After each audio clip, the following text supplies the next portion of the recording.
Mi madre controladora y obsesionada con las apariencias intentó arrastrarme de vuelta a su mundo perfecto, pero expuse sus secretos frente a toda la familia y todo se desmoronó.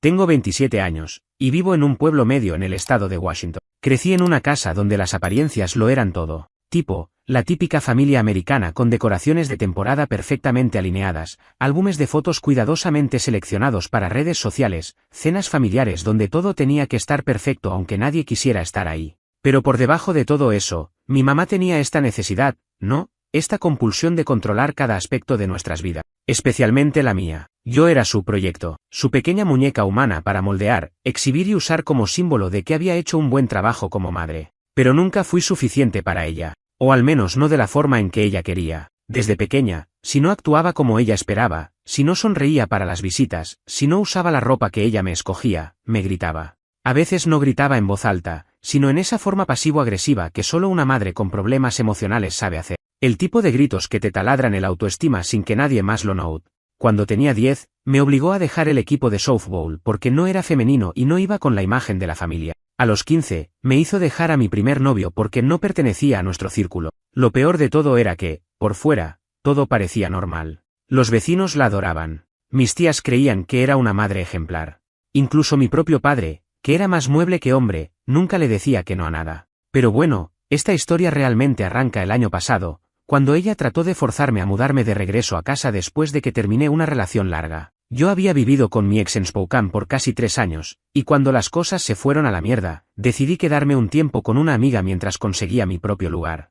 En ese momento, mi madre vio una oportunidad perfecta para reconstruir nuestra relación, sus palabras, no las mías, y comenzar de nuevo como familia. La forma en que ella lo vendía era casi convincente: solo un par de meses, puedes ahorrar dinero, te haré tu comida favorita todos los domingos. Pero sabía que no era eso. Lo que realmente quería era tenerme bajo su control otra vez. Tenerme cerca para poder moldear de nuevo esa fantasía de la hija perfecta que tanto le gustaba mostrarle a los demás. Y cuando me negué, cuando le dije que no tenía intenciones de volver a vivir con ellos, ahí empezó lo feo. Primero fue el chantaje emocional. Pensé que después de todo lo que he hecho por ti, ¿así es como tratas a tu madre cuando más te necesita? Luego vinieron las llamadas constantes, los mensajes pasivo-agresivos, y los comentarios indirectos en reuniones familiares. Un clásico de su repertorio. Pero lo que realmente encendió la mecha fue cuando empezó a contarle a la familia que yo estaba en una mala etapa, que estaba perdida, que me había separado porque yo era la inestable, que necesitaba el apoyo y guía maternal. Y claro, como todos compraban su versión perfecta de la realidad, comenzaron a acercarse a mí con esa condescendencia disfrazada de preocupación. Oye, tu mamá está muy preocupada por ti. ¿Estás segura de que estás bien sola? Tal vez sería bueno que estuvieras con tu familia un rato. Me empezó a hervir la sangre, pero aguanté. Me prometí a mí misma que no iba a explotar, que no iba a caer en su juego. Sin embargo, todo cambió en la famosa reunión familiar del 4 de julio. Ese fue el momento en que todo colapsó. Cada año, mi madre organiza una fiesta enorme en el patio trasero. Parrilla, banderas por todos lados, vecinos, primos, toda la escena de película americana barata. Este año, me rogó que fuera. Literal, me mandó una invitación impresa como si fuera una boda. Yo ya había dicho que no, pero algo en mí quería verla a los ojos, ver cómo reaccionaba si yo aparecía no como su hija modelo, sino como la versión real de mí misma, con todas las cosas que ella odia. Así que fui. Pero lo que pasó ahí, fue más de lo que esperaba. Porque esa tarde, después de unas cervezas, después de que alguien hizo un comentario sobre cómo yo necesitaba volver al buen camino, fue cuando decidí hablar. Mira, cuando dije que iba a exponerla, no lo planeé. No llegué a esa reunión del 4 de julio con un discurso preparado ni nada. No soy ese tipo de persona. Yo soy más de tragarme las cosas, sonreír con los dientes apretados y luego irme a casa con el estómago revuelto de tanto aguantar. Pero esa tarde fue diferente. Algo hizo clic. Fue una combinación de calor sofocante, hipocresía acumulada y ese maldito comentario que me hizo un primo que apenas veo. El tipo se me acercó con su plato de hamburguesa y me dijo en voz baja, como si fuera un secreto: tu mamá me dijo que estás pasando por una etapa difícil, que estás confundida desde que terminaste con tu ex. Pero no te preocupes, todos pasamos por eso. Y lo dijo como si tuviera la menor idea de lo que pasaba en mi vida. Como si la versión distorsionada de mi madre fuera suficiente para que él, un tipo que no ha hablado conmigo más de 5 minutos en los últimos 5 años, se sintiera con derecho a compadecerse de mí. Como si yo fuera una especie de proyecto fallido. Ahí fue donde sentí que la cabeza me hervía. Le sonreí, asentí, y fui directa hacia donde estaba mi madre, rodeada de sus fans, porque eso eran, no parientes, no amigos, eran admiradores de su perfección maternal. Ella estaba en modo anfitriona total, sirviendo limonada como si fuera Martha Stewart, contando anécdotas de cuando yo era niña y como siempre supo cómo encaminarme. Me quedé ahí un segundo, solo escuchándola hablar de mí como si yo no estuviera a 5 pasos, hasta que no pude más. ¿Sabes qué, mamá?, dije, con voz más alta de lo que pensaba. Tal vez deberías dejar de contarle a todo el mundo que estoy confundida o perdida, porque la única que está obsesionada con aparentar algo que no es, eres tú. Silencio. Fue como si alguien hubiera cortado la música, aunque seguía sonando la misma lista de country clásico de siempre. Ella parpadeó, fingió no entender. ¿De qué hablas, cariño? De ti, le dije. De cómo siempre has manipulado todo para que parezca que tenemos esta familia perfecta, mientras controlas, humillas y silencias a los que no encajan en tu show de Instagram. La gente alrededor empezó a alejarse un poco, algunos con incomodidad, otros con morbo. Vi como varias tías fingían no mirar, pero claramente estaban en modo chismosón. Mi madre trató de mantener su compostura. Hizo esa cosa que hace cuando está furiosa pero quiere parecer tranquila, donde frunce los labios como si estuviera a punto de besar a alguien pero solo está conteniéndose. Tal vez no sea el lugar para tener esta conversación, murmuró entre dientes. ¿Por qué no?, le solté. ¿No es este tu evento para celebrar lo unida y feliz que es tu familia? ¿No es ese el guión que estás actuando frente a todo? Porque si vamos a jugar a la familia feliz, al menos deberíamos ser honestos sobre quién está escribiendo el guión y quién está obligado a actuar en él. Ella dio un paso hacia mí. Su voz bajó, pero estaba cargada de veneno. Estás avergonzándome delante de todo. Y ahí fue cuando me solté por completo. ¿Avergonzarte? Mamá, llevo años tragándome la vergüenza que tú me imponías. Cuando me obligaste a vestirme de cierto modo, cuando dijiste que era una decepción por no estudiar lo que tú querías, cuando rechazaste a cada pareja mía porque no daban buena imagen, cuando usabas mis logros como medallas tuyas pero ocultabas mis errores como si fueran manchas en tu reputación, tú me criaste para que existiera solo para hacerte quedar bien. La tensión en el aire era de otro nivel. Vi a mi papá quedarse quieto a lo lejos, sin decir nada, como siempre. Mi hermana menor tenía los ojos grandes como platos. Uno de mis tíos intentó calmarme con un «hey, no es para tanto», y casi le grito a él también. Mi madre volvió a su clásica posición de mártir. Todo lo que he hecho ha sido por amor. No tienes idea de los sacrificios que hice por ti. Claro que lo hiciste por amor, al que dirán, dije. Nunca fue por mí. Fue para tu imagen. Nunca estuviste ahí cuando lo necesitaba de verdad. Cuando pasé por ansiedad, tú decías que era drama. Cuando terminé con mi ex porque la relación era tóxica, tú me dijiste que estaba desperdiciando mi futuro. Nunca te importé yo. Solo importaba lo que yo proyectaba. Ella estaba temblando de furia, pero no podía explotar. No delante de la gente. Eso hubiera arruinado su reputación, y eso era sagrado para ella. ¿Sabes qué dije? Dándome la vuelta, yo sí me salí del guión. Y aunque te duela, prefiero ser real a seguir siendo un personaje en tu... Y con eso, me fui. No corrí, no lloré. Caminé despacio por el patio, crucé el jardín decorado con banderas y luces, y salí por la entrada principal mientras medio vecindario fingía no haber escuchado nada, aunque sabían perfectamente que esa fue la escena del año. Esa noche dormí en el sofá de una amiga, en paz, pero con una mezcla de alivio y culpa que todavía me cuesta procesar. Al día siguiente, no me desperté con resaca de alcohol, sino con resaca emocional. Dormí en el sofá de mi amiga Rachel, que apenas dijo una palabra cuando llegué a su apartamento la noche anterior. Solo me abrió la puerta, me lanzó una cobija, y me dijo, tú hiciste lo que tenías que hacer. Fue la primera vez en meses que alguien me dijo eso sin una gota de juicio. Y aún así, cuando abrí los ojos esa mañana y vi las notificaciones en mi celular, supe que el precio de lo que hice todavía no había sido cobrado. Tenía como 27 mensajes de texto. La mayoría venían de números que conocía demasiado bien, mi madre, mi tía Gina, mi hermana menor, incluso una vecina de la infancia que apenas he visto desde que me mudé. Todos con el mismo tono disfrazado de preocupación. ¿Estás bien? ¿Por qué hiciste eso? Tu mamá está destrozada. Te fuiste muy lejos. Nadie me preguntó por qué me sentí obligada a decir lo que dije. Nadie preguntó si mis palabras venían de un dolor acumulado durante años. Solo estaban preocupados por el hecho de que me atreví a decirlo en voz alta. En público. A la vista de todos. El más duro de leer fue el de mi hermana. Me escribió un texto corto, directo y frío. No sé qué querías lograr con eso, pero lograste que mamá no pueda ni salir al patio sin llorar. Quédate con tu rabia, pero no metas a todos en tu drama. Ese mensaje me dolió más de lo que esperaba, porque aunque sé que ella también ha sufrido bajo la presión de nuestra madre, nunca se ha revelado. Siempre jugó el papel de hija perfecta, y por eso la premiaban con más libertad. Pero yo fui la rebelde, la que rompía las reglas, la que hacía preguntas, y ahora, por haber levantado la alfombra donde todos barrían los secretos, yo era la enemiga. Pasé todo ese día con el teléfono en silencio. Rachel me llevó a comer a un sitio de bagels cerca de su casa en Tecoume y trató de distraerme hablando de cualquier cosa que no fuera mi familia. Pero igual, entre mordisco y mordisco, mi mente volvía a ese patio lleno de gente mirándome como si hubiera cometido un crimen. Me sentía sucia, expuesta, incluso culpable, hasta que Rachel me dijo algo que me pegó fuerte. Tú no explotaste por un mal día. Tú explotaste porque llevas toda una vida tragándote la mierda de los demás. Y cuando al fin dijiste, basta, todos se ofendieron porque ya no pueden controlarte. Eso me hizo pensar.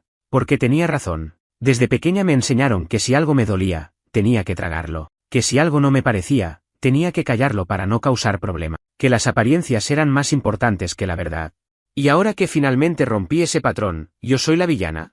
Esa semana fue rara. Un silencio tenso rodeaba mi teléfono. Dejé de contestar todo lo que viniera de mi familia, incluso cuando mi madre me mandó un audio llorando, diciendo que le había roto el corazón y que no entendía por qué la odiaba tanto. Eso me dio risa. No odio a mi madre, pero ella nunca entendió que una hija que se cansa de fingir no es una hija ingrata. Es una hija agotada.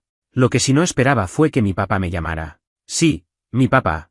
El mismo hombre que ha sido un fantasma en su propia casa por décadas. La última vez que tuvimos una conversación seria, yo estaba en la secundaria y quería estudiar música. Él me dijo que debía hacerle caso a mi madre, que ella sabía lo que era mejor. Nunca más volvió a intervenir en nada importante de mi vida. Y ahora, de repente, estaba llamándome. Contesté por puro impulso. La conversación fue breve, pero suficiente para entender en qué lugar estaba él. Me dijo, en resumen, que entendía mi frustración. Que quizás había cosas que mi madre había manejado mal, pero que armar esa escena en una reunión familiar no había sido la forma. Me pidió que hablara con ella para arreglar las cosas, que la familia necesita sanar. Y ahí fue cuando me di cuenta de algo que me dejó helada. Incluso cuando admiten que mi madre no es perfecta, todos esperan que yo sea la que arregle el daño, que yo sea la que retroceda, la que pida disculpas, la que construya puentes, porque, según ellos, soy la más emocional, la más inestable, la más difícil. Nadie exige a mi madre que cambie, solo a mí. Después de colgar, fui directo al baño y me quedé mirando al espejo un rato. Me vi a mí misma, con ojeras, el cabello alborotado, la misma camiseta de hace 2 días, y pensé, ¿valió la pena? Y sí, lo fue, porque por primera vez, lo dije todo. Y aunque ahora me quieran tachar de loca, de ingrata, de exagerada, la verdad ya salió. No pueden borrarla.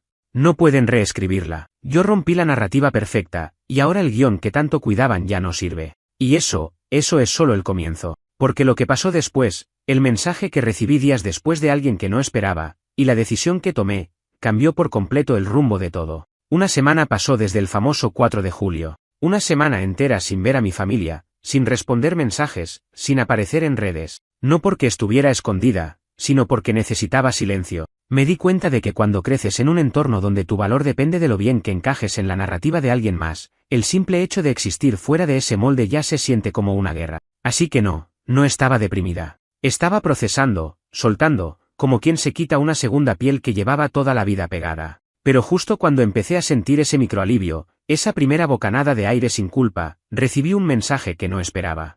Era de una de mis primas, una con la que nunca fui particularmente cercana, pero que siempre estaba en las reuniones familiares, sentada en su esquinita, callada, invisible. Me decía que había visto todo en la reunión, que escuchó lo que dije, que se quedó en shock, porque por primera vez alguien había puesto en palabras lo que ella también sentía. Leí ese mensaje al menos 5 veces. Era largo, lleno de pausas, de inseguridades. Me decía que nunca se había atrevido a hablar porque su madre, otra hermana de mi mamá, también era como la mía, que también vivía para las apariencias, que también tenía ese talento enfermizo de usar el amor como una forma de control. Me contó que cuando quiso estudiar arte, la amenazaron con quitarle el apoyo económico, que cuando tuvo una crisis de ansiedad en la universidad, su madre le dijo que dejara de hacerse la víctima, y que ella nunca dijo nada porque no quería ser vista como la oveja negra de la familia, como lo era yo.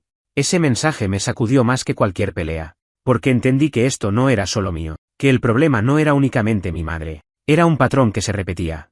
Un sistema disfrazado de amor familiar que en realidad estaba construido sobre manipulación, negación y una idea falsa de perfección. Mi prima y yo empezamos a hablar todos los días, llamadas largas, de esas donde vas tirando pedacitos de tu historia hasta que juntas los suficientes como para ver el daño completo. Me dijo que desde que yo hablé en voz alta, ella también empezó a decir no a ciertas cosas, pequeñas rebeldías que para cualquiera parecerían insignificantes, pero que para nosotras eran gigantes. Dijo que por primera vez en años no se sentía sola. Y ahí fue cuando me cayó el 20. Mi madre no solo controlaba su narrativa, también controlaba la de los demás. Como una directora de teatro que asigna papeles a todos y te castiga si improvisas. Y la familia entera estaba llena de actores. Algunos conscientes, otros no. Algunos felices en sus roles, otros hartos y aterrados de salirse. El problema es que cuando uno se sale del guión, todos sienten que los estás traicionando, que estás rompiendo algo sagrado. Porque si tú te atreves a decir que todo es una mentira, entonces ellos tienen que cuestionar si también han estado mintiéndose a sí mismo. Y la mayoría no está lista para eso. Mi prima me confesó que cuando le contó a su madre que había hablado conmigo, le gritaron. Le dijeron que yo era una mala influencia, que me había vuelto una resentida que solo quería arrastrar a todos al barro. Y eso solo confirmó todo lo que ya sabíamos. Mientras tanto, yo seguía sin tener contacto con mi madre, solo un par de correos que ignoré. Hasta que un día, mi hermana menor me envió algo inesperado, una copia de una carta escrita a mano. Era de mi madre. No sé por qué mi hermana me la envió. Tal vez ya estaba empezando a ver otra cara de todo esto. O tal vez mi madre le pidió que lo hiciera, pensando que así me ablandaría. La carta, al principio, era lo que esperaba, puro gaslighting emocional. No entiendo por qué me odias tanto. Siempre he hecho todo por ti. Estoy destrozada. Pero al final la cosa dio un giro. Porque mi madre soltó una frase que me congeló. Tú no sabes lo que es criar a una hija con miedo de que repita tus mismos errores. Y ahí estaba. La primera grieta. La primera vez que ella dejaba entrever que su forma de criarme, su obsesión por el control, no era solo soberbia, también era miedo. Un miedo tan profundo que había construido un mundo entero para protegerse de él. Un mundo que me tragó a mí en el proceso. Obvio, no la justifico. Pero por primera vez vi algo detrás de su máscara. Algo humano. Y eso me hizo pensar, ¿qué errores eran esos? ¿Qué secretos hay detrás de esa necesidad obsesiva por la perfección? Empecé a hurgar, a hacer llamadas, a preguntar a parientes viejos, a escarbar en lo que nadie quiere hablar. Porque si hay algo que aprendí con esa carta, es que hay mucho más debajo de la superficie. Cuando decidí empezar a hurgar en el pasado de mi madre, no lo hice con la intención de perdonarla. Para ser honesta, no sé si eso está siquiera sobre la mesa todavía. Lo hice porque necesitaba entender. Porque si algo he aprendido es que la mierda no nace de la nada. Siempre hay una raíz, un punto de partida, una herida vieja que nunca cerró bien y que terminó sangrando sobre los que vinieron después. Y yo, claramente, fui una de esas víctimas colaterales. La primera persona a la que llamé fue mi tía abuela, la hermana menor de mi abuela, que todavía vive en Oregón, en una casa llena de gatos, crucifijos y cajas de cartas viejas que guarda como si fueran lingotes de oro. Ella es de esas personas que siempre están medio desconectadas del presente, pero que tienen una memoria quirúrgica para todo lo que ocurrió hace 40 años. Si alguien sabía cosas, era ella. Nos vimos en su casa, que parecía detenida en 1982. Me ofreció café rancio en una taza con borde agrietado y se sentó frente a mí como si supiera exactamente por qué estaba ahí, aunque no le dije nada. No es la primera vez que alguien viene a preguntarme por tu madre, me soltó, sin rodeos. Tú no serás la última. Eso me sacudió.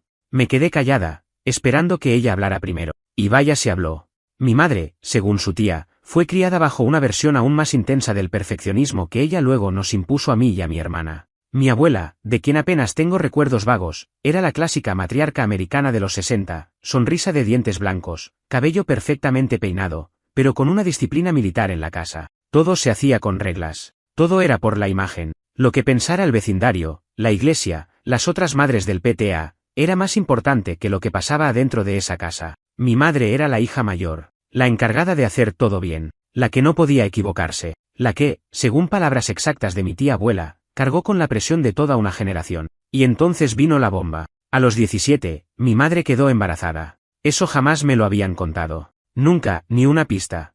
Pero ahí estaba. Mi madre, en su último año de secundaria, con un novio que nadie aprobaba, un chico de clase baja, sin ambición, según mi tía, y embarazada de un bebé que jamás nació. Tu abuela la mandó fuera por 6 meses, dijo mi tía, bajando la voz. La historia oficial fue que se fue a cuidar a una tía enferma en Spokane. Pero en realidad la metieron en una casa para chicas embarazadas en Boise, Idaho. La obligaron a dar al bebé en adopción. Y cuando regresó, bueno, nunca volvió a ser la misma. Me quedé muda. Todo ese relato sonaba como algo sacado de una telenovela barata, pero no. Era real. El secreto que cambió a mi madre para siempre. De repente, muchas cosas que antes no tenían sentido empezaron a encajar. Su odio visceral hacia todo lo que fuera improvisado o fuera de lugar. Su obsesión porque yo siguiera caminos seguros, controlables, presentables. Su rechazo automático a cualquier cosa que se saliera de lo que ella consideraba aceptable. Su necesidad de tenerme cerca, de moldearme, de no dejarme vivir por mi cuenta. Era como si hubiera vivido aterrada de que yo repitiera lo que le pasó a ella, como si reviviera esa historia cada vez que yo me enamoraba, cada vez que fallaba, cada vez que me salía del molde. No la justifico, mija, dijo mi tía abuela, viendo que estaba temblando. Pero cuando entiendes el tipo de dolor que alguien guarda, a veces entiendes el monstruo que ese dolor creó. Esa frase se me quedó pegada, como una astilla emocional que todavía no sé cómo sacar. Volví al apartamento de Rachel con la cabeza hecha un nudo. No le conté todo, solo le dije que había encontrado cosas que explicaban parte del comportamiento de mi madre. Ella me miró en silencio un buen rato, y luego me preguntó algo que me dejó helada. ¿Y ahora qué vas a hacer con eso? ¿Te cambia algo? No supe qué responder. Porque no borra lo que viví. No borra años de gritos, manipulaciones, chantajes emocionales, humillaciones disfrazadas de preocupación. Pero sí me mostró que el origen de todo eso no fue maldad pura. Fue trauma. No uno que yo causé, pero uno que heredé sin querer. Y lo más jodido es que ahora me sentía atrapada entre dos versiones de la misma verdad, una donde soy la víctima, y otra donde también soy la heredera de un ciclo. Esa noche, abrí la carta de mi madre otra vez. Y esa línea final me golpeó distinto, con miedo de que repitas mis mismos errores. Por primera vez, me pregunté si ese error del que hablaba no era una mala elección, sino una vida que nunca pudo vivir. Y que ahora, todo lo que ella construyó, esa imagen perfecta, esa familia bien presentada, era un intento desesperado de enmendar algo que siempre la persiguió. No es perdón todavía, pero es otra cosa, algo nuevo. Y eso me llevó a tomar una decisión: voy a hablar con ella, no para reconciliarnos, no para darle la razón, sino para mirarla a los ojos y decirle que yo ya no voy a heredar su trauma, que el ciclo termina conmigo. No te voy a mentir. Cuando decidí tener esa conversación con mi madre, me temblaban las manos como si fuera una condenada a muerte firmando su última carta. No sabía si iba a salir de ahí con algo parecido a paz, o con una herida aún más profunda, pero sabía que no podía seguir caminando con esta verdad atragantada. Porque sí, saber lo que vivió me ayudó a entender su historia, pero eso no quita el hecho de que la mía también importa, que yo también tengo cicatrices, que no voy a seguir enterrándolas solo porque ella tiene las suyas. La llamé.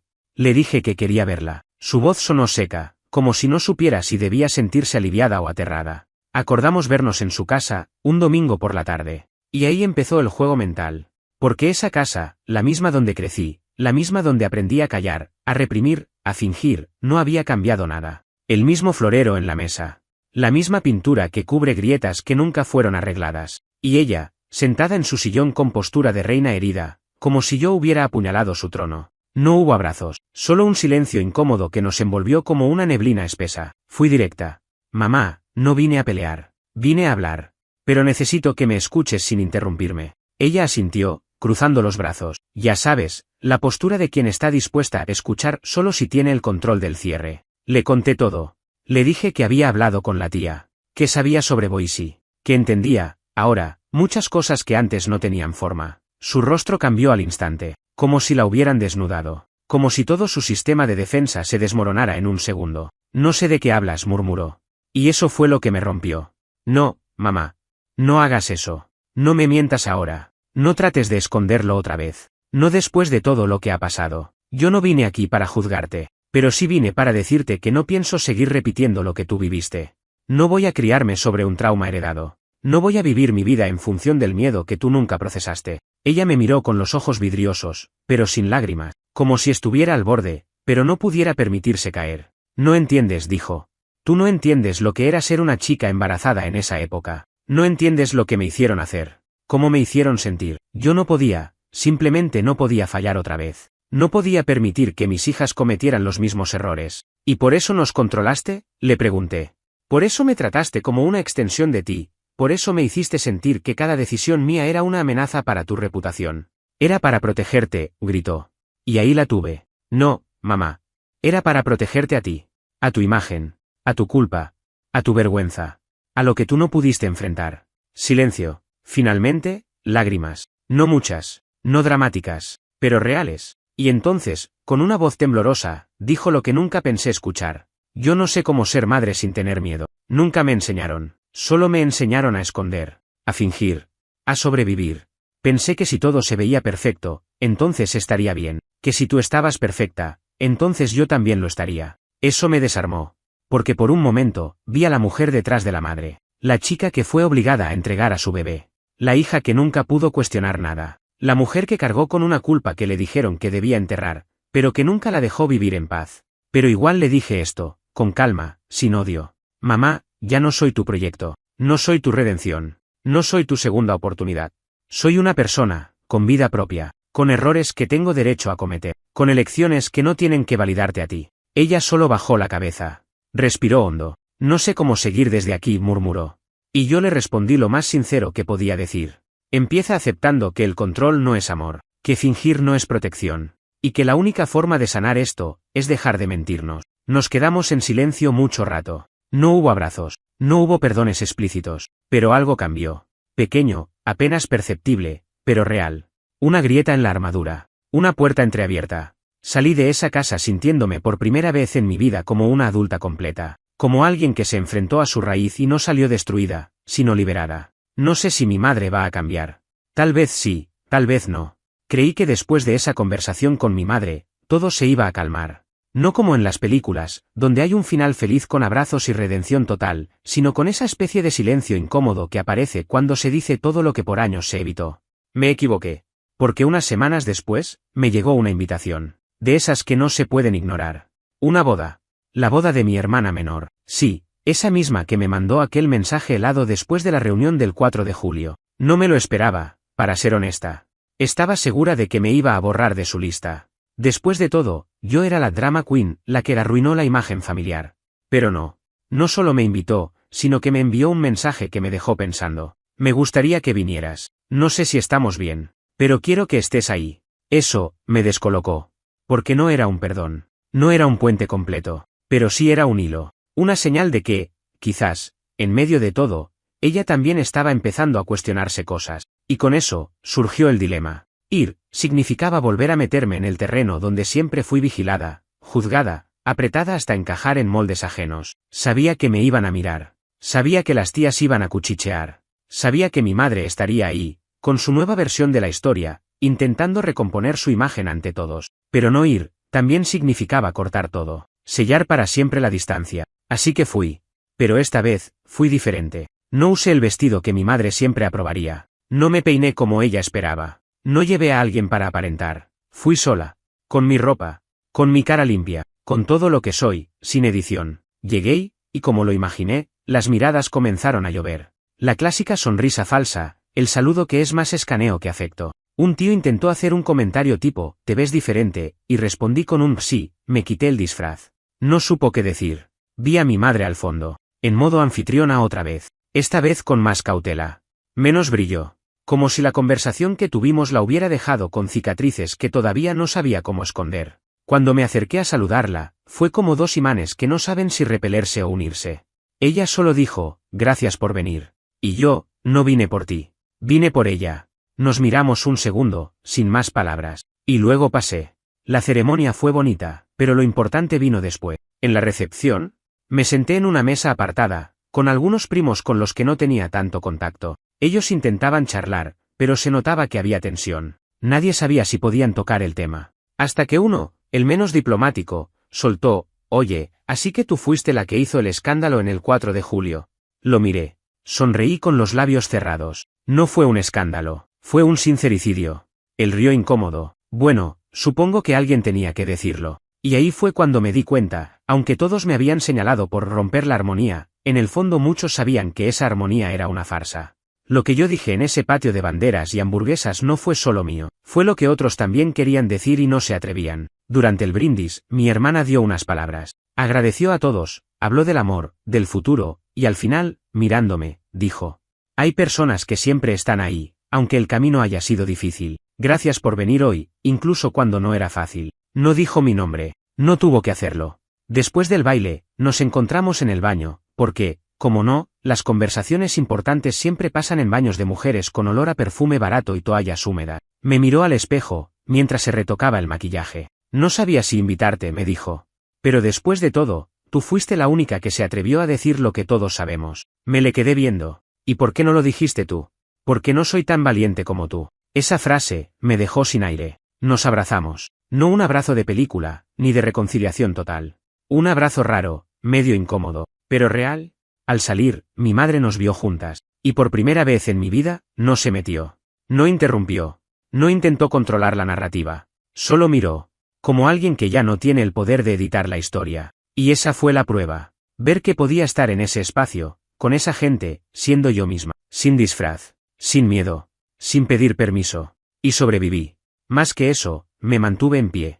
Porque al final, esta historia no era solo sobre mi madre. Era sobre mí, sobre romper con todo lo que me enseñaron que debía ser. Y lo más loco, es que todavía queda una última cosa que contar. Unas semanas después de la boda, cuando ya pensaba que todo había llegado a su punto final, pasó algo que me obligó a mirar todo desde otra perspectiva. No fue una pelea, ni una crisis, ni una revelación dramática. Fue algo mucho más simple. Recibí una caja por correo, sin remitente. La abrí con cuidado, sin saber qué esperar. Dentro había una carpeta manila, unas fotos viejas y una carta. Reconocí la letra enseguida. Era de mi madre. No entendí por qué no me la entregó en mano. Tal vez no se sintió con fuerza. Tal vez sintió que si me la daba directamente, yo no la leería. Sea como sea, lo que decía ahí no era algo que esperaba. La carta no era una disculpa directa. No había una lista de errores, ni un tengo culpa por esto y esto otro. Pero sí había algo diferente. Algo que jamás había visto en ella, vulnerabilidad no maquillada. Me dijo que después de nuestra conversación, la del control no es amor, había estado yendo a terapia, que no era algo que pensó que haría jamás, que al principio fue por presión, por sugerencia de una amiga, pero que poco a poco empezó a hablar, a recordar, a reconocer cosas. Me contó cosas de su infancia que yo no sabía, cómo la castigaban por llorar, cómo su madre le enseñó a tragarse las emociones, a ocultar los errores, a borrar cualquier cosa que no encajara. Me habló del bebé que tuvo que dar en adopción, de cómo cada vez que me veía a mí, tan parecida a ella, sentía miedo, no porque creyera que yo iba a fallar, sino porque tenía terror de que yo cargara la misma culpa que ella. No supe cómo amarte sin miedo, escribió. Y ese fue mi mayor error. Esa línea me hizo llorar. Por mucho tiempo quise un perdón claro. Algo como, te hice daño y me arrepiento. Pero ahora veo que a veces el perdón no viene en forma de confesión. A veces, viene en forma de verdad. De quitarse la armadura y decir, no supe hacerlo mejor. Las fotos que incluyó eran viejas, en blanco y negro, algunas dobladas por el tiempo. Había una donde estaba ella, de adolescente, en una banca de algún parque, con una panza apenas visible bajo un abrigo cerrado. Otra, junto a una cuna vacía. No tenía que explicarlo. Sabía que era eso. Era su pasado, su herida, su antes. Y dentro de la carpeta manila, encontré algo más, una copia de un documento. Un trámite iniciado para intentar localizar al hijo que dio en adopción. No sé si lo encontrará.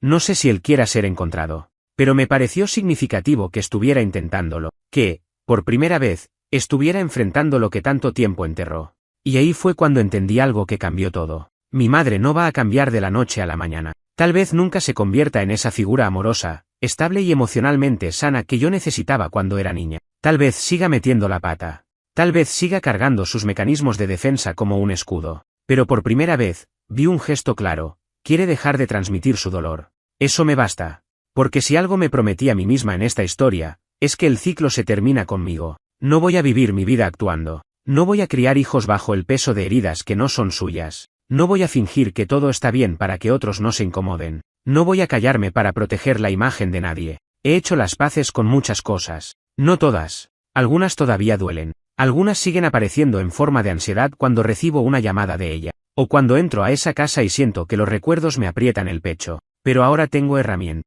Ahora tengo voz. Y ahora tengo límite. Y la relación con mi madre está en una etapa nueva. No ideal, pero honesta. Hablamos, con pausas, con silencios. A veces, con tropiezos, pero sin máscaras. Y eso, en mi familia, es revolucionario. Mi hermana y yo también estamos mejor. No íntimas, no mejores amigas, pero aliadas. Comenzamos a hablar con más verdad. A nombrar cosas. A preguntarnos esto que hacemos es porque queremos o porque nos enseñaron a complacer. La respuesta nunca es simple, pero ahora por lo menos hacemos la pregunta. ¿Y yo? Estoy bien. De verdad. Me mudé a un lugar nuevo. Empecé terapia también. Trabajo en un estudio creativo pequeño donde nadie me exige ser otra persona. Estoy sola, pero no vacía. Estoy aprendiendo a ser la protagonista de mi historia, no el personaje que alguien más escribió para mí. Y si alguien que lee esto está viviendo algo parecido, solo quiero decirte esto. No estás loco por cuestionarlo todo. No estás mal por no encajar. No eres ingrato por decir basta. Eres valiente por romper un patrón. Y romper algo duele.